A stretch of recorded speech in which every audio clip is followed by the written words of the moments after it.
Shalom, shalom, queridos amigos. Bienvenidos un día más a Israel a Diario. Hoy es miércoles 28 de enero, 10 del mes de Shvat en el calendario hebreo, el día en que Rankvili, el último rehén y héroe de Israel, vuelve a su tierra y es sepultado acompañado por una multitud de ciudadanos israelíes. Esta sensación agridulce acompaña la información de hoy. ¿Cómo se hará el desarme de Hamás y su alejamiento del gobierno de la Franja de Gaza? Nadie parece tenerlo demasiado claro, pero Hamás tiene cada vez más exigencias. Se dieron a conocer documentos que muestran lo que Israel alegó a lo largo de toda la guerra e incluso antes. Los cohetes disparados desde la Franja de Gaza muchas veces no llegan a territorio israelí y matan civiles gazatíes. ¿Qué dicen los líderes terroristas al respecto? Allegados al expresidente estadounidense Joe Biden responden a las acusaciones del primer ministro Benjamin Netanyahu sobre el embargo de armas. ¿Fue la causante de la muerte de soldados israelíes? Mientras tanto, Donald Trump sigue enviando fuerzas a Medio Oriente para enfrentar a Irán, pero al mismo tiempo dialoga.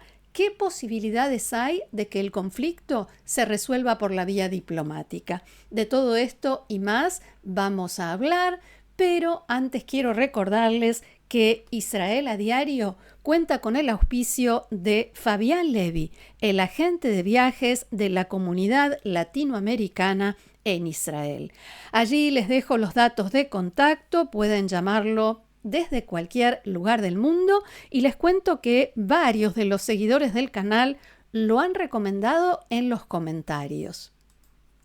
Como decía, a esta hora se lleva a cabo el funeral de Rankvili a la hora de preparar este reporte oficial de la unidad Yassam de la policía israelí, que el 7 de octubre de 2023 tenía una severa lesión en un hombro, pudo haberse quedado en su casa, pero de todos modos salió a combatir, a enfrentar a Hamás y a proteger a los ciudadanos del sur de Israel cuando comenzó la masacre, y esa decisión le costó la vida.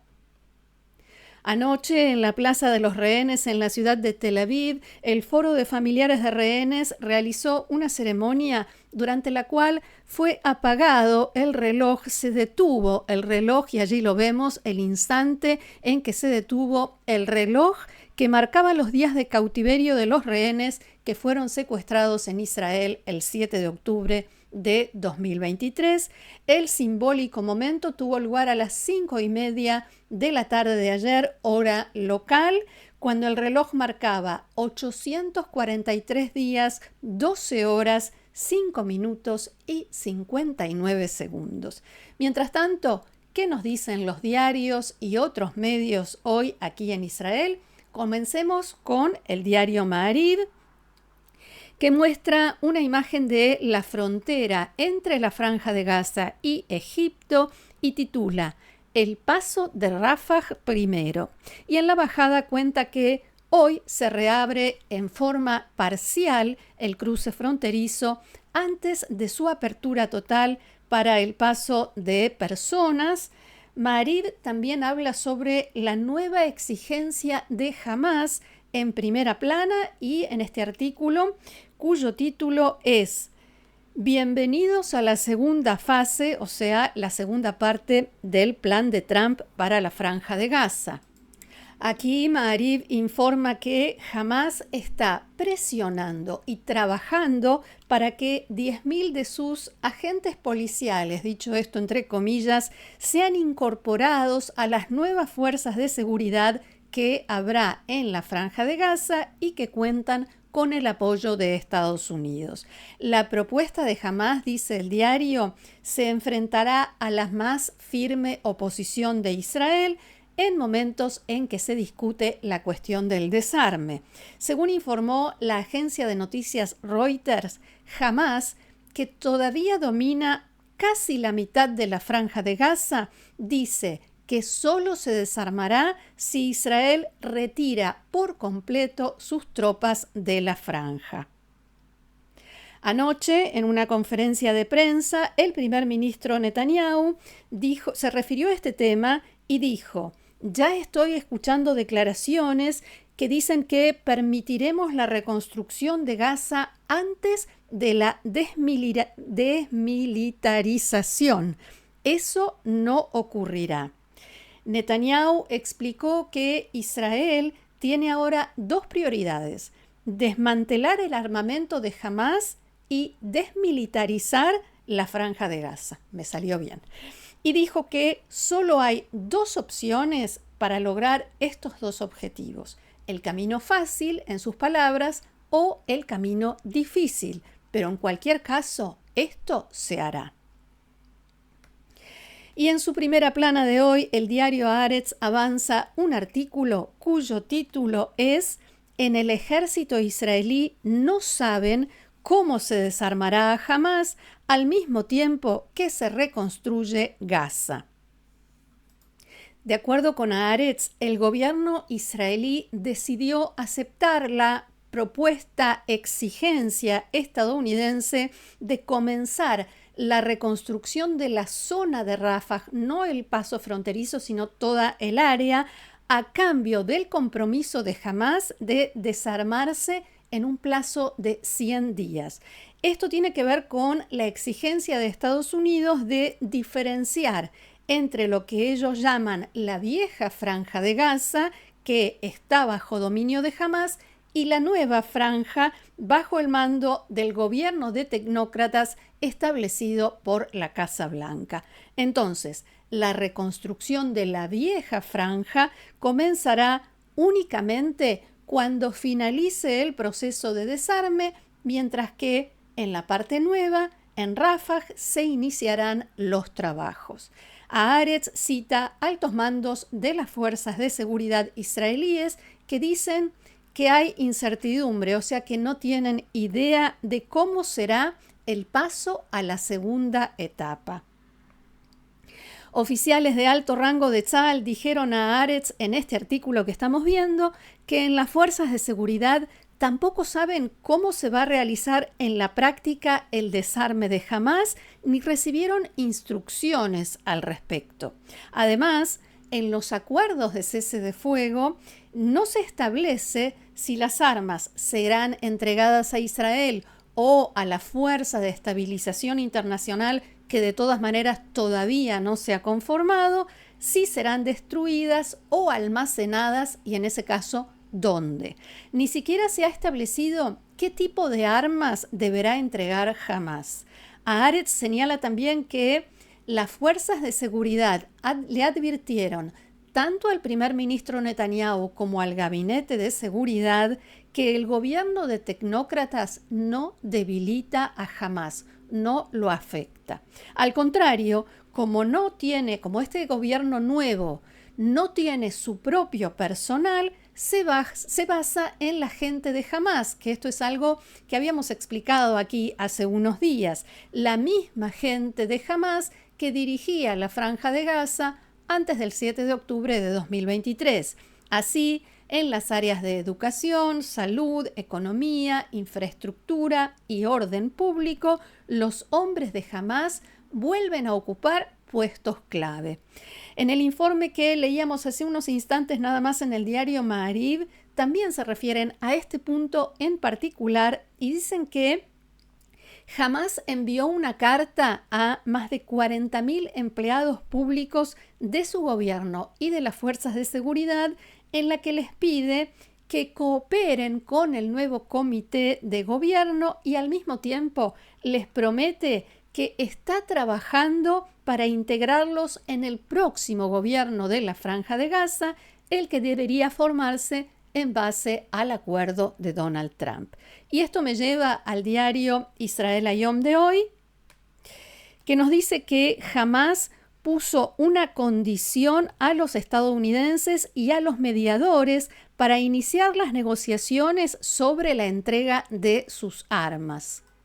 Y sí, escucharon bien, es una condición para iniciar las negociaciones, no para desarmarse. ¿Cuál es?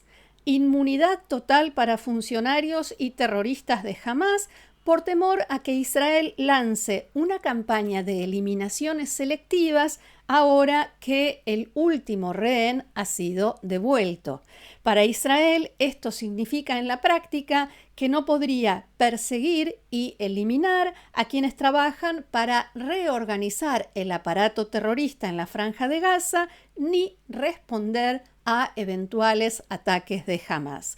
Israel Hayom dice que la exigencia de inmunidad cuenta con cierto apoyo de Estados Unidos. Allí creen que un acuerdo para poner fin a la guerra debería incluir una amnistía para quienes al menos anuncien que van a renunciar a la actividad terrorista, como se establece en el plan de 20 puntos de Donald Trump.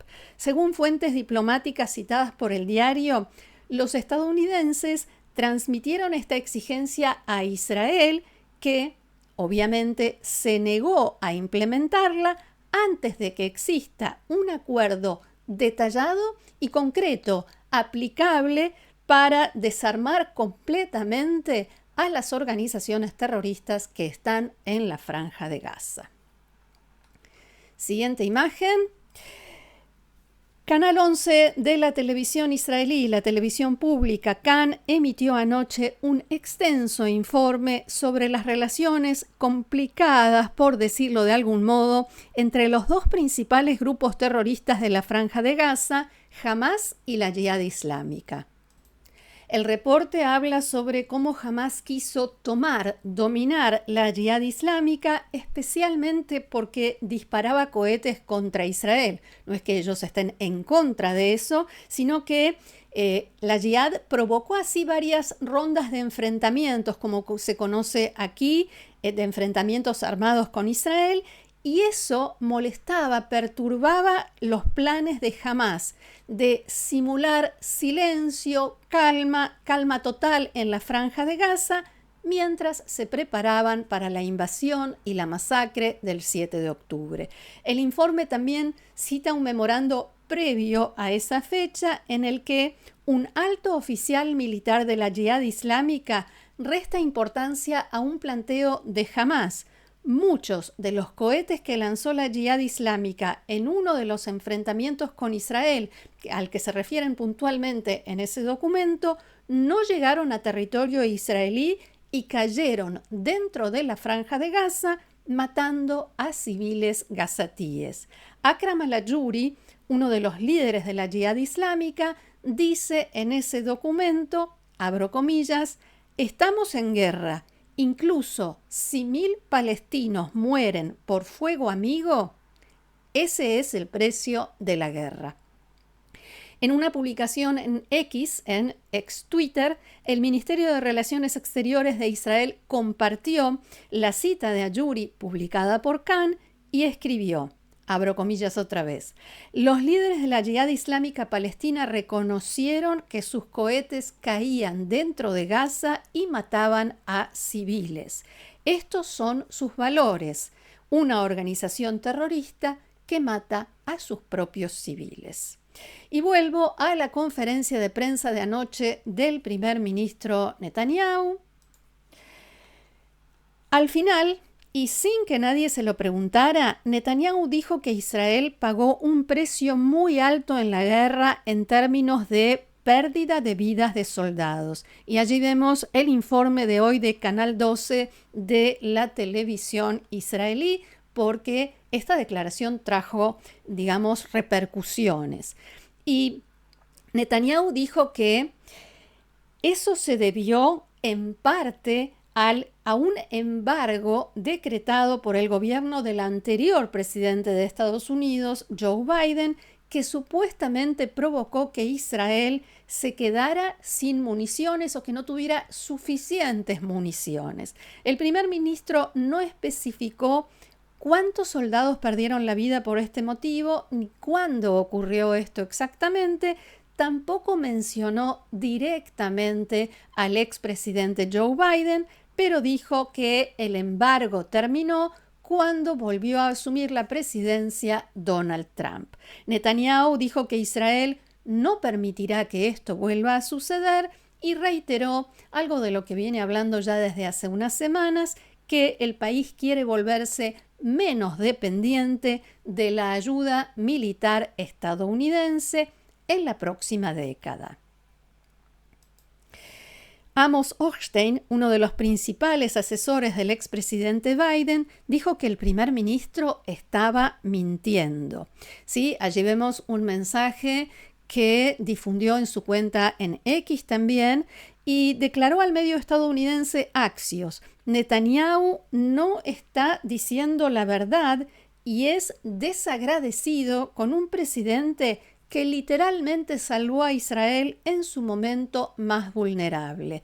Después escribió en este mensaje que recién veíamos que la administración Biden dio a Israel apoyo militar por valor de más de $20.000 millones, la llegada de portaaviones, la ayuda en los 2 primeros ataques de Irán, y agregó: después de salvar, escrito así todo en mayúsculas, innumerables vidas de israelíes, la única respuesta aceptable para el presidente estadounidense Biden y el pueblo de Estados Unidos es gracias. Gracias también está escrito todo en mayúsculas.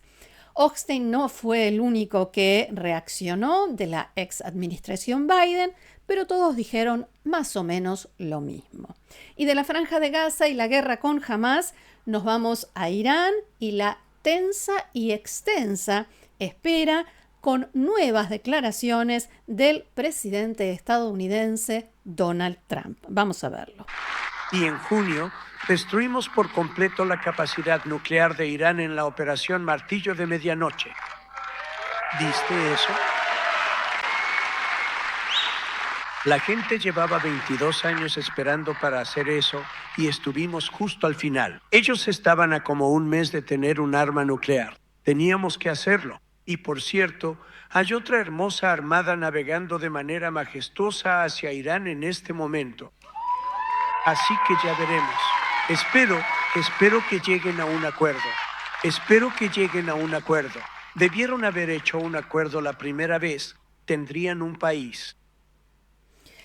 Apenas unas horas antes, el Comando Central del Ejército de Estados Unidos, el CENTCOM, había anunciado la llegada del portaaviones Lincoln a la región, acompañando a los buques de guerra enviados. El CENTCOM también anunció que a partir de hoy realiza un gran simulacro militar aéreo en Medio Oriente que describió como un ejercicio de preparación de varios días de duración para demostrar sus capacidades.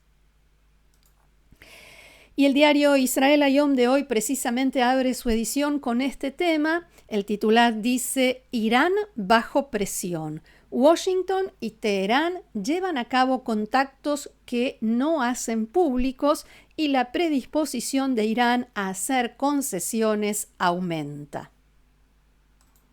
De acuerdo con Israel Hayom, los contactos se llevan a cabo con mediación de Omán, Qatar y al parecer también Turquía, y todavía no se sabe en qué medida están progresando o pueden llegar a tener éxito. De todas maneras, según este diario, en lo relativo al programa nuclear, los iraníes están mostrando una flexibilidad sin precedentes, lo cual refleja que realmente están bajo presión y no encuentran otra salida.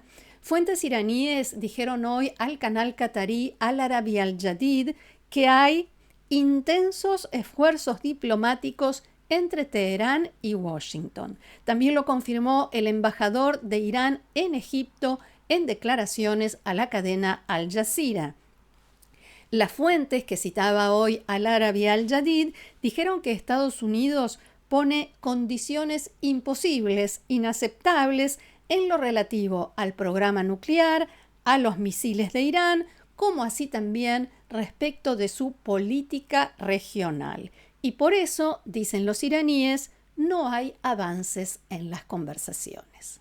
Hasta aquí nuestro encuentro de hoy. Muchísimas gracias por haberlo compartido con nosotros una vez más. Los invito, como siempre, a seguirnos en el canal, a compartirlo, a suscribirse y a formar parte del grupo de Amigos de Israel a Diario, haciendo clic debajo de este video donde dice unirse. Si les gusta el canal, recomiéndenlo y nosotros más que agradecidos. Hasta aquí entonces, gracias nuevamente. Los espero mañana aquí en Israel a Diario. Que tengamos buenas noticias. Shalom.